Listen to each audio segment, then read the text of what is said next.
जातिवाद के पीछे तो शुरू से ही ये लड़ाई होती आई है। जिनको दबा दिया गया वो आज भी दबे हुए हैं। बात को दबा दिया जाता है जात के नाम पे। कानपुर में गौतम बुद्धा पार्क को शिवालय पार्क में तब्दील किया गया है कि जो 10 साल से क्या हमारे युवाओं को नौकरी मिल रही है? शिक्षा इतनी महंगी कर दी गई, रोजगार है ही नहीं। ये तो बुद्ध के जैसे महाबोधि महाविहार पर जो है ब्राह्मणों ने कब्जा कर रखा है। तो ऐसा क्या लगता है कि जितने बौद्ध स्थल हैं, अगर बौद्ध अपने अधिकारों के, अपने धार्मिक स्थलों की जो है सुरक्षा नहीं करेंगे तो ऐसे तो ये हिंदुत्ववादी लोग जो है आपके स्थलों को छीन लेंगे। क्या करें? बेटी बचाओ बेटी पढ़ाओ। हमारी बेटियां कहीं से सुरक्षित नहीं हैं। अरे 10-5 मिनट में 15 मिनट में एक खबर आ जाती है बलात्कार की। 5 साल की बच्ची। हिंदूवादी बाबा लोग हैं वो ये भी कहते हैं कि जो है आरक्षण खत्म होना चाहिए, लेकिन कभी कोई ये नहीं कहता कि जाति खत्म होना चाहिए। तो वो गई थी गेहूं पिसवाने के लिए, आटा चक्की शुक्ला, ये जात सूचक गालियां दिया, हाथ तक उठाया, खुद शुक्ला जी ने मारा। जात उनको पता चलती है तो उनका निर्णय तो बंद कर देते, नहीं देते। सरकारें तो बड़ी बड़ी बातें करती है कि महिला सशक्तिकरण कर रहे हैं। सरकारों के बोलने से क्या होता है? हम अगर आरक्षण खत्म करना चाहते हैं तो जाति पहले खत्म करिए ना। आज हम अपनी बेटियों को, अपने बहुओं को, अपने बच्चों को सुरक्षित नहीं पा रहे ना। संविधान के बारे में, अधिकार के बारे में, हिंदू कोड बिल के बारे में पढ़ ले तो आपने हमें एक संविधान ऐसा बना के दिया है जिससे हम लोग अपने हक अधिकार की लड़ाई लड़ लेते हैं। फिर आए दिन जो है कुछ महिलाएं, कुछ लड़कियां जो सोशल मीडिया पर आईडी बना रखी हैं, तो उनकी तरफ से ये बयानबाजी दी जाती है बहुत ही भद्दी किस्म की कि डॉक्टर अंबेडकर ने महिलाओं के लिए कुछ नहीं किया। जो कुछ किया है वो सिर्फ दलित महिलाओं के लिए किया है, सामान्य वर्ग की महिलाओं के लिए, ओबीसी महिलाएं। आपको क्या लगता है संविधान सुरक्षित है? कि मैं संविधान को नहीं मानता, वो मनुस्मृति को मानने वाले लोग हैं। नहीं तो मनु का संविधान अगर इतना अच्छा होता तो मनु के संविधान से देश क्यों नहीं चल रहा है? के संविधान को मानते हैं हम, मनु के संविधान को क्यों मानेंगे? ये हिंदू राष्ट्र कैसे बन सकता है? बन ही नहीं सकता है। ना मनु का आ सकता है और मनु का सिद्धांत तो नहीं कहता नौकरी करें महिलाएं। नहीं, संविधान के खिलाफ बोलना और ये बोलना कि संविधान को हम नहीं मानते हैं, मनुस्मृति को मानते हैं, तो आतंकवादी हुए या नहीं?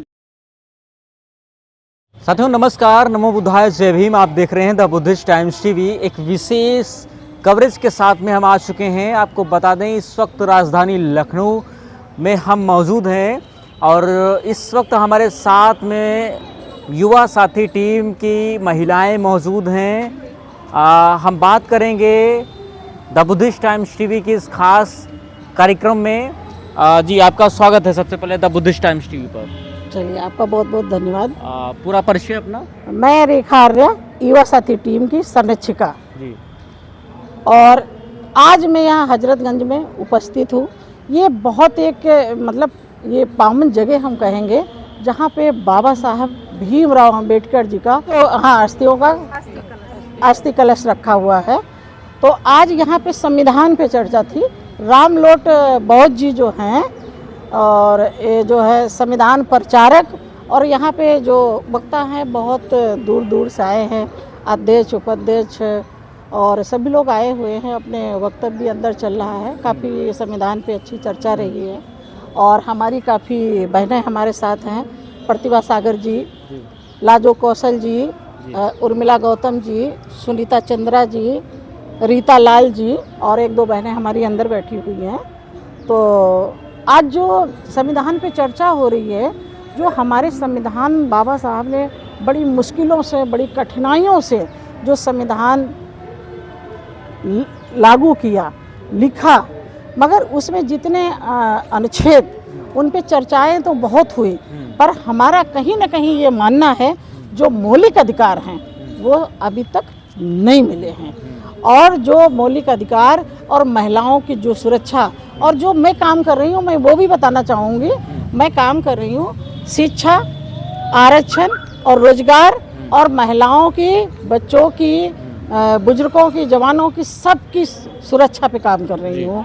तो इसमें जो है कि जैसे कि मान लो जो SC/ST एक्ट बना, कहते हैं 15 और अनुच्छेद 15 और 16, 17 को मिला करके जो बना है SC/ST एक्ट जो बना है, उसके तहत क्या हमारे लोगों को न्याय मिल रहा है? अगर जो लोग सक्षम हैं, जो लोग पढ़े लिखे लोग हैं, उनको कहीं ना कहीं वो अपनी लड़ाई लड़ लेते हैं, इसलिए उनको न्याय मिल रहा है। और अगर हम गांव की तरफ देखें, जो लोग पढ़े हुए हैं उनको नहीं मिला। आज भी जात जो है, जात जो कास्ट पे जो अत्याचार होते हैं, क्राइम होते हैं, जो मार पिटाई होती है, उनकी अभी तक सुनवाई थाने में नहीं होती है। अगर एक परिवार जाता है तो उसको भगा दिया जाता है। क्या संविधान का कायदा कानून नहीं जानते हैं? सब लोग जानते हैं। हमारे लोग हैं कहते हैं आज भी जो गांव की तरफ रह रहे हैं आज भी डरते हैं, और गांव से ज़्यादा हमें तो तकलीफ़ होती है जो शहर में लोग रहते हैं वो सबसे ज़्यादा डरते हैं। कहीं हमारी नौकरी न चली जाए, कहीं हमें फंसा न दिया जाए, कहीं हमारे पे गलत केस ना लगा दिया जाए। जब हम डरेंगे तो हमारे गांव की जनता का क्या होगा, हमारे बच्चों का क्या होगा। आज आपने देखा होगा, इसमें भी हम चर्चा करेंगे कि जो 10 साल से रे क्या हमारे युवाओं को नौकरी मिल रही है? शिक्षा इतनी महंगी कर दी गई, रोजगार है ही नहीं, क्या करें। सबसे बड़ा सवाल ये आ रहा है, क्या प्रदेश ही नहीं पूरे देश में महिलाओं की सुरक्षा हो पा रही है? क्योंकि आए दिन जिस प्रकार से सोशल मीडिया पे लगातार महिलाओं को लेकर के, लड़कियों को लेकर के लगातार उत्पीड़न की वीडियोग्राफ्स, फोटोग्राफ्स लगातार वायरल होती समाज को दिखाई देती हैं। इतने घिनौने कृत्य महिलाओं के साथ में किए जाते हैं, लड़कियों के साथ में, बहन बेटियों के साथ में किए जाते हैं इन तथाकथित लोगों के द्वारा, मनुवादियों के द्वारा, और सरकार के द्वारा यह झूठी दिलासा दी जाती है कि कहीं ना कहीं जो है महिलाओं के लिए जो है सरकार बड़ी ठोस कदम उठा रही है, उनके लिए अच्छे योजनाएं ला रही है, उनके लिए अच्छी कदम उठा करके उनकी सुरक्षा मुहैया करा रही है। क्या इसको कैसे देख रही हैं? नहीं, बिल्कुल नहीं। जो एक नारा दिया गया है, बेटी बचाओ बेटी पढ़ाओ, हमारी बेटियां कहीं से सुरक्षित नहीं हैं, हमारी महिलाएं कहीं से सुरक्षित नहीं हैं, तहाँ तक युवा बुजुर्ग कोई भी सुरक्षित नहीं। हर 10-5 मिनट में, 15 मिनट में एक खबर आ जाती है बलात्कार की। 5 साल की बच्ची, 15 साल की बच्ची, 10 साल की बच्ची, 12 साल की बच्ची या 50 साल की महिला या 70 साल महिलाओं के साथ बलात्कार हो रहा है। कहाँ से लोग सुरक्षित हैं? ये बहुत एक चिंता का विषय है। अगर आप इस पर, अगर हमारी जो वर्तमान की सरकारें हैं, चाहे हमारी राज्य सरकारें हों, चाहे हमारी केंद्र की सरकारें हों, इन पे अगर सख्त कानून बना दें और सख्त इनको कर दिया जाए तो शायद न्याय लोगों को मिलेगा, पर ऐसा कोई कर ही नहीं रहा है। इसलिए जो गलत कर रहे हैं, जो इस तरीके अत्याचार कर रहे हैं, उनको कहीं ना कहीं इस तरीके से बढ़ावा मिल रहा है। नहीं, क्या लगता है जो ऐसी घटनाएं हो रही हैं, ऐसे में लोकतंत्र नाम की जो हम जिसको हम संविधान कहते हैं, संविधान सभी को समानता, सभी को समान सुरक्षा देता है, लेकिन ऐसे में वो लोग जो अपने हाथों में कानून को लेते हैं और जो गलत है, जो नहीं गलत है, उसके ऊपर उत्पीड़न करते हैं, उसके बावजूद जो है जब शासन प्रशासन जो है बाकायदा सुरक्षा पुलिस व्यवस्था है, तो जो भी चीज़ें हैं वो पुलिस के माध्यम से या कानून के माध्यम से आप उनको कर सकते हैं, लेकिन कथाकथित तौर पर लोग जो है अपने हाथों में कानून को लेते हैं और जो है ये सिद्ध करने की कोशिश करते हैं कि आज भी हम मनुवादी लोग जो है जिंदा हैं। देखो, इस समय की जो वर्तमान की सरकारें हैं तो मनवादी तो जिंदा हैं ही, इसलिए तो इतने क्राइम हो रहे हैं। अगर इनको जेल के अंदर डाला जाए, जैसे कि अभी हमने बात करी SC/ST एक्ट की बात करी है, अगर कोई पीड़ित परिवार जाता है कैसे भी, मगर उनका मुकदमा नहीं दर्ज किया जाएगा तो कहेंगे कि पहले जाइए, इसमें विवेचना होगी, ठीक है। वो पता नहीं कब तक फाइलें दबी रहती हैं, कोई उस पर कार्रवाई नहीं होती। उसके बाद अगर कमज़ोर परिवार है तो उससे क्या कहा, हमारा तो जानते हैं समाज कमज़ोर है, तो उनको क्या कहा जाता है, चौकी से फ़ोन जाएंगे कि आप यहाँ पे आ जाइए, और वो तो दबंग हैं, वो तो पैसे वाले लोग हैं, और आप जो है गरीब हो, कमज़ोर हो, केस नहीं लड़ पाओगी, आप समझौता कर लीजिए। अभी हम जल्दी की बात करें, अभी जो है यहाँ पे जो है एक इंदिरा नगर में ऐसी घटना हुई, एक महिला जो है गई थी अपनी, उसका नाम प्रभावती, और उसके हस्बैंड भी हैं और 2 बच्चे भी हैं। तो वो गई थी गेहूं पिसवाने के लिए चक्की पे, और वो चक्की किसकी थी, शुक्ला चक्की वाले जी, हाँ, आटा चक्की शुक्ला। तो बताइए, पहले उसने जो है जब गेहूं पिसाया तो उसमें किसकन आ रही थी, खिसक रहा था, तो वो जा करके शिकायत करने गई कि भैया हमारे आटे में किसकन आ रही है, तो आटा चेंज कर दो। तो शुक्ला जी ने कोई ऐसी गाली नहीं बची जो उस महिला को मतलब ना दी, गाली दी, जात सूचक गालियां दिया, हाथ तक उठाया, खुद शुक्ला जी ने मारा, और जो है और उसके बेटे ने भी मारा, उसकी पत्नी ने भी मारा, और जब वो अपना जैसे तैसे करके लाजो कौशल जी को बताया तो उन्होंने कहा कि जा करके एक एप्लीकेशन लिखवा करके और जाओ चौकी में दे आओ जा करके। और जब वो चौकी पहुंची है तो उसकी कोई सुनवाई नहीं हुई, उसका रख लिया गया, एप्लीकेशन रख लिया गया। तो उसके बाद उससे कह रहे हैं जाओ बाद में बुलवा लेंगे। तो बताइए कैसे इंसाफ मिलेगा। तब लाजो कौशल जी ने हमारी टीम से है, युवा साथी टीम से, फिर इन्होंने जो है हमको बताया। फिर हम दूसरे दिन उस महिला को लेके, उसके पति को समझिए बहुत मारे, उसको 2-2 3-3 बार उठा करके फेंक दिया गया, क्यों वो भाई शेड्यूल कास्ट की है, अनुसूचित जाति की है। अनुसूचित जाति में भी पूछते हैं तो कहते हैं चमार जाति की थी, महिला थी, तो इसलिए उसका ये हाथ यहाँ से पूरा फूट गया, घुटने में काफ़ी चोटें आई। मगर उसकी सुनवाई देखा जाए जब हम लोग पहुँचे हैं तो एनसीआर में, थाने में एनसीआर दर्ज करके, एनसीआर में कार्रवाई करके, और उसका जब हम लोगों ने कहा कि जब तक इसका मेडिकल नहीं कराओगे हम यहाँ से नहीं जाने वाले, तो फिर उसको जो है बलरामपुर हॉस्पिटल पुलिस के साथ भेज करके, एक महिला पुलिस गई थी, एक जो है कांस्टेबल जा करके उनका मेडिकल कराया। तो उसको इंजेक्शन लगा और दवाइयाँ उसको मिली, मगर उसका एक्सरा अभी तक नहीं कराया गया। कितनी मतलब एक ये चिंता का और ये इस तरीके का कानून चल रहा है। मगर आज भी उस पर जब दबाव बनाया जा रहा है, उस दिन हम वहाँ पे बैठे थे, मैंने कहा मेरी बात करवाओ, तो मैंने कहा देखिए इनको बार बार आप फ़ोन करके क्यों बुला रहे हो, अगर आप बार बार अपना फ़ोन करके बुलाओगे तो हम ऊपर शिकायत कर देंगे। तब फिर उस दिन से उस महिला को फ़ोन नहीं आ रहा है। तो बिल्कुल कहीं ना कहीं जो है जो समाज में जो महिलाएं हैं, महिलाओं के लिए जो चिंताजनक चिंता बनी हुई है कि पहले तो रोडों पर सुरक्षा नहीं थी, अब तो विभागों में, दफ्तरों में भी सुरक्षा नहीं है। ये बड़ा सवाल है वर्तमान समय में भारत की सरकारों पर, कि बड़े दावे करती हैं बेटियों की, महिलाओं की सुरक्षा के लिए, वो सारे दावे झूठे हैं। वहीं हम लगातार जैसे देख रहे हैं कि एक और सरकारें जो है आरक्षण को समाप्त करने के लिए बड़े बड़े बयानबाजी कर रही हैं, दूसरी ओर जो है कुछ कथाकथित जो संत महात्मा हिंदूवादी बाबा लोग हैं वो ये भी कहते हैं कि जो है आरक्षण ख़त्म होना चाहिए, लेकिन कभी कोई ये नहीं कहता कि जाति ख़त्म होना चाहिए। इसको कैसे देख रही हैं? देखिए वो कहते हैं आरक्षण ख़त्म होना चाहिए। अभी आपने जो देखा है जातियों तो और जात के नाम पर भेदभाव करते चले जा रहे हैं। जो अपनी उच्च जाति के लोग हैं वो और ज़्यादा जो है अन्याय अत्याचार कर रहे हैं। अभी आपने देखा होगा जो 27,000 विद्यालय बंद कर दिए गए, प्राइमरी विद्यालय, और कुछ विद्यालय मर्ज कर दिए गए, तो बताइए शिक्षा किनकी गई? छोटे छोटे नए बच्चों की गई शिक्षा। जो गरीब शोषित वंचित समाज से हैं उनकी शिक्षा गई।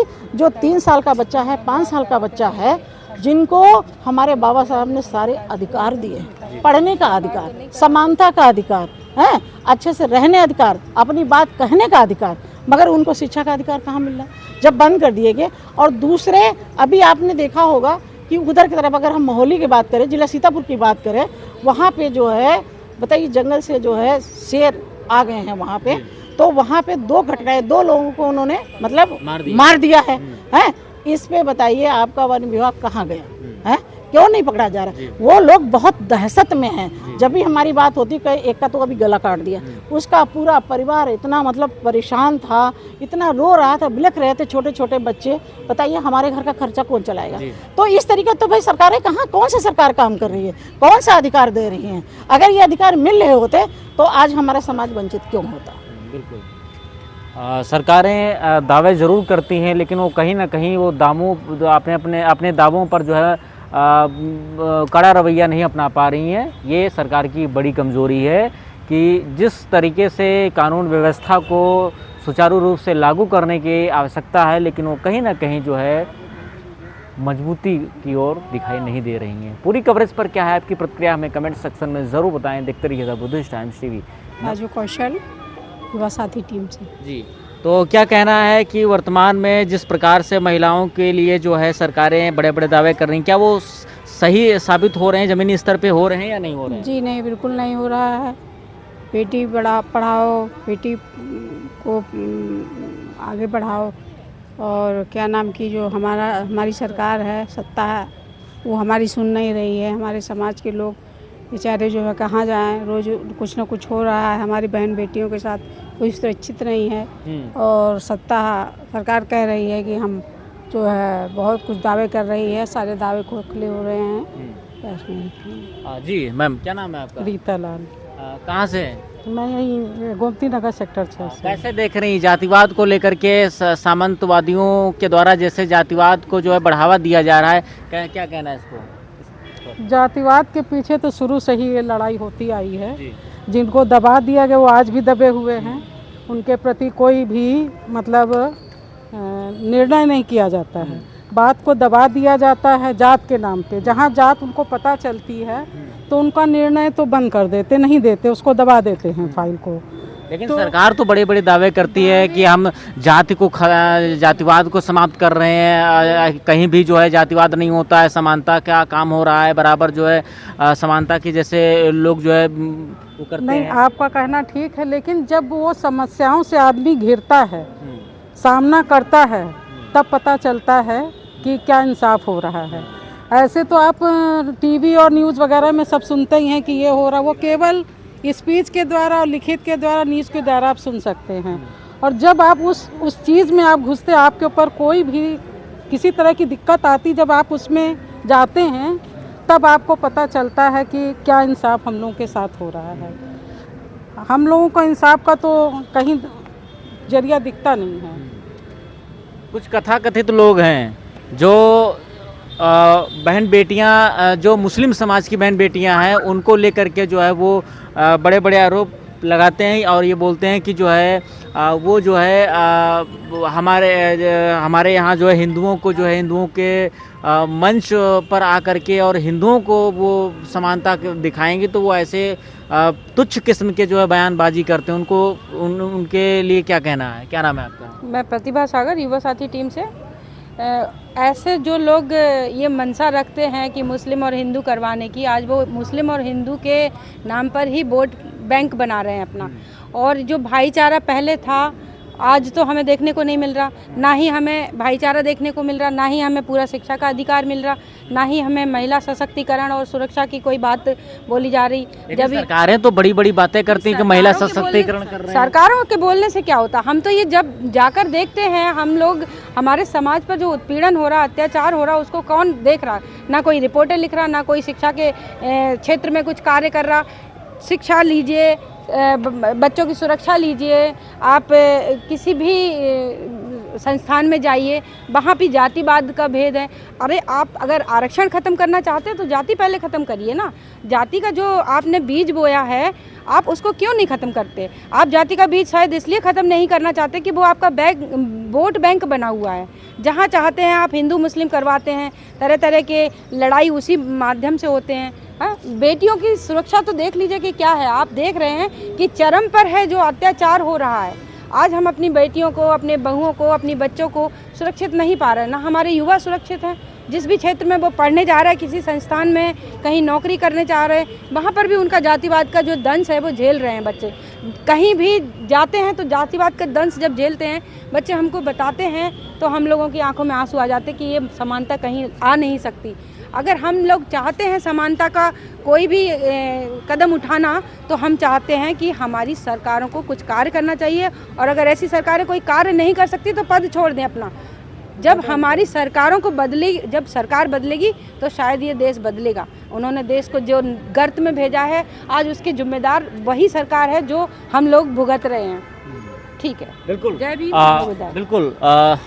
हमारा सवाल है, अभी हाल ही में कानपुर में गौतम बुद्धा पार्क को शिवालय पार्क में तब्दील किया गया है। ऐसे तो ताजमहल और उसमें जो है 15 करोड़ रुपए की लागत से उसका विकास के लिए जो है सरकार ने प्रस्तावित किया है। ये साथ ही साथ में अभी हाल ही में जो है आरएसएस का जो है 100वां वर्षगांठ मनाया गया है, उसमें मोहन भागवत ने भी बोला है कि जितने भी जो है स्थल हैं उनको जो है हम सुरक्षित करेंगे और हिंदुत्व करेंगे। तो इसका मतलब एक ये भी दावा किया है कि जितने स्थल हैं वो हिंदुत्व हैं। पहले तो मैं ये कहना चाहूँगी, 15 करोड़ या 50 करोड़ की लागत में आपने कोई भी मंदिर का या किसी भी पार्क का जीर्णोद्धार कराया है, तो वो पैसा आप लाए कहाँ से हैं? पैसा हमारी जनता की जेब से गया, हमारे टैक्सेस से गया।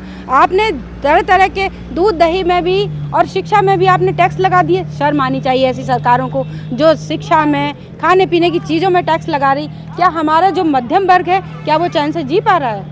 जो मध्यम वर्ग पे ही सारी मार पड़ रही है। ऐसी सरकारों को हम लोग मतलब क्या कहें, उसके लिए तो मतलब एक शर्म से डूब जाना चाहिए। ऐसी सरकारों को जो देश चला रहे हैं, आज लगातार 14 से लेके आज 24 होने जा रहा है, 10 सालों से हम लोग इस कदर परेशान है, हर वर्ग का व्यक्ति परेशान है। इन्होंने सिर्फ और सिर्फ व्यापारियों को ही खुश रखा है, बाकी आम आदमी उसकी सबकी जेब कटी है। महंगाई अलग चरम पर है, अत्याचार चरम पर है। शिक्षा का जो दीप जलाया था बाबा साहब ने, संविधान बनाकर हमको सर्व शिक्षा का सम्मान दिया था, वो सारा उनके झूठे वादे हैं। इन्होंने तो अयोध्या बुद्ध की नगरी, बुद्ध की छाती पर राम मंदिर खड़ा कर दिया। तो ऐसे ही ये तो बुद्ध के जैसे महाबोधि महाविहार पर जो है ब्राह्मणों ने कब्जा कर रखा है। तो ऐसा क्या लगता है कि जितने बौद्ध स्थल हैं, अगर बौद्ध अपने अधिकारों के, अपने धार्मिक स्थलों की जो है सुरक्षा नहीं करेंगे, तो ऐसे तो ये हिंदुत्ववादी लोग जो है आपके स्थलों को छीन लेंगे। क्या करेंगे फिर, आपके पास क्या रह जाएगा? उसके लिए हमें लड़ाई लड़ना होगा, उसके लिए हमें एकजुट होना होगा। और आज हम देख रहे हैं कि गांव-गांव जाकर जो कार्य कर रहे हैं, लोगों को समझा रहे हैं, लोगों को एकजुट करने की कोशिश कर रहे हैं। यहाँ पर हमारी सारी बुद्धिजीवी महिलाएं हैं, सब पढ़ी लिखी हैं, ये सब जानती हैं अपने अधिकार, और हम लोग जाकर गाँव में भी ये अधिकार बताते हैं उन लोगों को, उनके अधिकारों से लड़ना सिखाते हैं, और यही हमारा कार्य है। क्या नाम मैम? सुनीता चंद्रा। मैम सामने आ जाइए इधर। अभी संविधान के बारे में जी, मैं सुनीता चंद्रा, मैं आपके चैनल का बहुत बहुत धन्यवाद करना चाहती हूँ। आज मैं जहाँ पे खड़ी हूँ, बाबा साहब की अस्थियाँ, कलश यहाँ पे रखा हुआ है। ये पवित्र भूमि पे मैं खड़ी हुई हूँ, जो मैं बाबा साहब को बार बार नमन करती हूँ, जो मुझे इस जगह पे अपने अधिकार के उससे खड़ा किया है। बाबा साहब ने हमें एक संविधान ऐसा बना के दिया है जिससे हम लोग अपने हक अधिकार की लड़ाई लड़ लेते हैं। बाबा साहब का संविधान, भारत का संविधान एक ऐसा संविधान है, जो मैं संविधान के बारे में बताऊंगी आपको। भारत का संविधान एक ऐसा संविधान है हमारे देश का, जो भारत की नीतियों का मार्गदर्शक है, और ये भारत का एक प्रमुख ग्रंथ है, और ये इसमें भारत का विश्व का ये सबसे बड़ा संविधान है। इसलिए हमारे देश के संविधान को एक प्रमुख ग्रंथ में रखा गया है, और इसमें लगभग 338 पद हैं, और सभी पदों को बड़े अच्छे से अनुच्छेद में समझाया गया है, हिंदी सरल भाषा में, जाकि हम लोग सभी लोग इसको पढ़ें और उसकी सरल भाषा से हम अपने अधिकार के बारे में जान सकते हैं। और अनुच्छेद जो हमारे लिए 17 जो भाग 3 मूल अधिकार, फंडामेंटल राइट, जो मेरे लिए, हम लोगों के लिए बहुत ही मुख्य भाग है। इसमें 17 जो है हमारे लिए जो है, उसमें जो है हमको आरक्षण का और जाति का कलंक का जो हमको लगाया गया है, उसको हम उसमें 17 हमको अंत कराता है। और इसी से हम 17 से ही बाबा साहब हमारे लोगों के लिए मसीहा बने हैं और मानवता के संत बने हैं। बाबा साहब ने लड़ाई ऐसे नहीं लड़ी थी, बाबा साहब ने लड़ाई अपने कलम से हिसाब से लड़ी थी। लोग जो चिल्लाते हैं आजकल। एक सवाल मैम है, सबसे मैं जब जो है आम पब्लिक के बीच में होता हूँ, फील्ड पे होता हूँ, तो उनमें से और विशेष रूप से कुछ सोशल मीडिया पर आए दिन जो है कुछ महिलाएं, कुछ लड़कियां जो सोशल मीडिया पर आईडी बना रखी हैं, तो उनकी तरफ से ये बयानबाजी दी जाती है बहुत ही भद्दी किस्म की कि डॉक्टर अंबेडकर ने महिलाओं के लिए कुछ नहीं किया। जो कुछ किया है वो सिर्फ दलित महिलाओं के लिए किया है, सामान्य वर्ग की महिलाओं के लिए या ओबीसी महिलाओं के लिए नहीं किया। तो मैं चाहूँगा विशेष रूप से महिलाओं को लेकर के आप उनको बताइए कि आखिरकार बाबा साहब अंबेडकर क्या थे, और उन्होंने सिर्फ, वो ज़रूर जो है दलित समाज से आते थे, लेकिन वो सिर्फ दलित समाज के लिए ही काम किए? देखिए, जो महिलाएं बाबा साहब के लिए बोलती हैं ऐसे, वो उनकी गलती नहीं है। उन्होंने संविधान नहीं पढ़ा, बाबा साहब का अधिकार नहीं पढ़ा। आज वो जो ऐसे बोल रही हैं, शायद बाबा साहब के संविधान के बारे में, अधिकार के बारे में, हिंदू कोड बिल के बारे में पढ़ ले तो उनकी ये बोलने की हिम्मत ना पड़े। उनको अपना समाज, अपने जो है पुरुष, अपने प्रधान पुरुष जो, उनको याद आ जाएंगे कि मेरे ऊपर कितना अत्याचार किया जाता था, जो हमारे ही मतलब हम सनातन धर्म से अत्याचार होता था। अगर वो ऐसा पढ़ ले तो वो मेरे बाबा साहब के बारे में कतई ऐसा नहीं कहेंगे। बाबा साहब एक संपूर्ण नारी समाज के लिए एक मसीहा बन के आए, और वो मसीहा साबित हुए। बाबा साहब ने हिंदू कोड बिल पास कराने के लिए उन्होंने कानून मंत्री पद से इस्तीफा दे दिया था और ये बिल पास नहीं हुआ था। उन्होंने ऐसा मतलब इस्तीफा दिया है अपनी महिलाओं के लिए, अपनी समाज की सभी संपूर्ण समाज की महिलाओं के लिए कि उनको जीने का अधिकार हो। और मैं कहती हूँ कोई भी पुरुष हो, हमारे घर से हो या कहीं भी बाहर से हो, कोई भी पुरुष इतना बड़ा कदम नहीं उठा सकता है कि वो अपने घर की महिलाओं के लिए या समाज की महिलाओं के लिए अधिकार के लिए लड़ सके। बाबा साहब हम लोगों के लिए बहुत ऋणी हैं, हम उनका अधिकार ज़िंदगी भर ऋण नहीं चुका पाएंगे। बहुत बहुत धन्यवाद। जी बिल्कुल। मैम क्या नाम है आपका? मैं बीना सम्राट युवा साथी टीम से। मैं चाहूँगा कि महिलाओं के लिए जो है विशेष शब्द। महिलाओं को बस यही है कि मजबूत बने, आगे बढ़ें और नहीं, वो महिलाएं जो सनातन में डूबी हुई हैं, जो हिंदुत्ववाद के रंग में डूबी हुई हैं, जो भेदभाव जैसी, असमानता जैसी जो है भयानक आज भी जो है जातिवाद के दलदल में फंसी हुई हैं, उनको बस यही है कि संविधान पढ़ें, वो अपने अधिकारों को जानें। जैसे कि बहुजन समाज की महिलाएं सब अपने अधिकारों को जान गई हैं, वो आगे बढ़ रही, जागरूकता फैला रही हैं। ऐसे उनको बताया नहीं गया असल में। जब वो जान जाएंगी तो वो भी फिर वो करेंगी, अपने आप को मजबूत महसूस करेंगी। क्या लगता है बाबा साहब को? क्या लगता है संविधान सुरक्षित है? संविधान सुरक्षित तो नहीं है। कैसे नहीं सुरक्षित है? संविधान तो पूरी, मोदी जी तो बड़ा बड़ा संविधान हाथ में लेकर के उसको पूजा कर रहे हैं, नमन कर रहे हैं। वो दिखाने के अलग है और हाँ वो चीज़ सब अलग अलग है, वो कुछ और है। मतलब वो पूरी तरह से संविधान को ख़त्म ही करना चाहते हैं।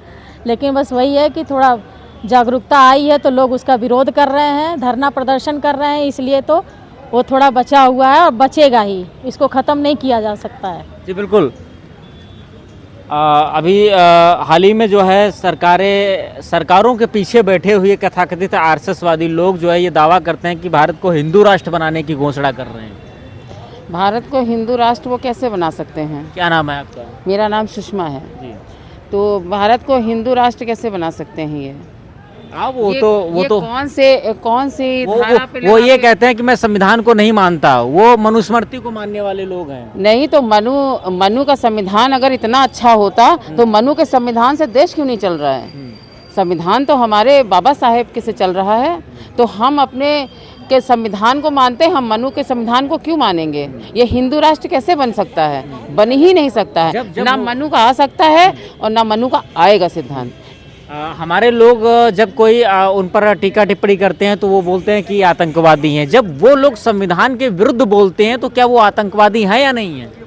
वो आतंकवादी वाली बात करना नहीं, संविधान के खिलाफ बोलना और ये बोलना कि संविधान को हम नहीं मानते हैं, मनुस्मृति को मानते हैं, तो आतंकवादी हुए या नहीं हुए? इस भारत देश में रहना है तो इनको संविधान मानना पड़ेगा। ये आतंकवादी वाली बात यहाँ पे मैं नहीं, इस चीज़ पे नहीं कहूँगी, क्योंकि देखिए ये मीडिया सुन रही है, सब सुन रहे हैं, तो इस पे बारे में नहीं कहूँगी। अगर वो संविधान को नहीं मानते हैं, अगर वो मनु के सिद्धांत को मान रहे हैं तो फिर मनु के सिद्धांत से ही चले ना। अपने घर की महिलाओं को घर के अंदर रखे ना, क्यों नौकरी करने भेजते हैं, क्यों बाहर आने देते हैं? मनु का सिद्धांत तो नहीं कहता नौकरी करें महिलाएं। हमारे बाबा साहेब का सिद्धांत कहता है कि संविधान कहता है कि नौकरी महिलाओं को अधिकार दिया। हर महिला को, हर बेटी को सबसे पहले बाबा साहेब के चरणों में पुष्प चढ़ाना चाहिए, सबसे पहले एहसान मानना चाहिए हमारी महिलाओं को, बहनों को। जो बाबा साहेब ने अधिकार दिया है वो सारी समाज की महिलाओं को अधिकार दिया है। सब ये मैं बस बाबा साहेब के बारे में क्या कहें, बाबा साहेब के बारे में तो कोई पूरा कह ही नहीं सकता। मनु का सिद्धांत तो हमारी समझ में आता नहीं है और हिंदू राष्ट्र कभी बन नहीं सकता। बाबा साहेब का सिद्धांत। जय भीम, जय भारत। कथाकथित तौर पर सोशल मीडिया पर कुछ चंद वीडियो डाल करके लोग जो है वायरल हो जाते हैं और उल्टे सीधे बयानबाजी करने लगते हैं। हम अपने महापुरुषों को लेकर के, संविधान रचयिता को लेकर के, कहीं ये बोलते हैं कि संविधान निर्माता डॉक्टर अंबेडकर नहीं है, कहीं ये बोलते हैं कि संविधान को हम मानने वाले लोग नहीं हैं, कहीं ये कहते हैं कि भारत को हिंदू राष्ट्र बनाया जाएगा। तो क्या नाम है आपका? मेरा नाम उर्मिला गौतम है। इन पूरे मुद्दों को लेकर के क्या कहना है आपका? हमारा यही कहना है, संविधान को तो हम हटने नहीं देंगे। संविधान जो या गलत सब लोग बोलते हैं मीडिया पे, और बाबा साहब ने संविधान बनाया है, संविधान को तो कोई मिटा ही नहीं सकता। और बाबा साहब के संविधान से हमारा देश चलता है। हम लोग इतनी आज़ादी में यहाँ पर खड़े हुए हैं तो बाबा के संविधान से खड़े हुए हैं। लेकिन उन्होंने जो गलत कहते हैं कि संविधान के रचयिता कोई, बाबा साहब मेरे संविधान के रचयिता, तो यही बस कहना है। चलिए, तो जो लोग जो है डॉक्टर अंबेडकर के संविधान, भारत के संविधान पर लांछन लगाते हैं, जो लोग कहते हैं कि हम हिंदू राष्ट्र बनाएंगे, जो लोग ये कहते हैं कि हम संविधान को नहीं मानते हैं, और उन्हीं के परिवार के लोग, वही लोग संविधान के द्वारा, संविधान के दिए गए आर्टिकलों के द्वारा, अधिकारों के द्वारा अपने परिवार की सुरक्षा करते हैं, सेफ्टी करते हैं, और खुद वो सुविधाएं और लाभ ले रहे हैं, और उल्टे ये बोलते हैं कि हम संविधान को नहीं मानते हैं। तो ये किस प्रकार का जो है संविधान के प्रति दोहरा चरित्र। पूरी कवरेज पर क्या है आपकी प्रतिक्रिया, हमें कमेंट सेक्शन में ज़रूर बताएं। देखते रहिए द बुद्धिस्ट टाइम्स टीवी। नमस्कार, जय भीम, नमो बुद्धाय, धन्यवाद।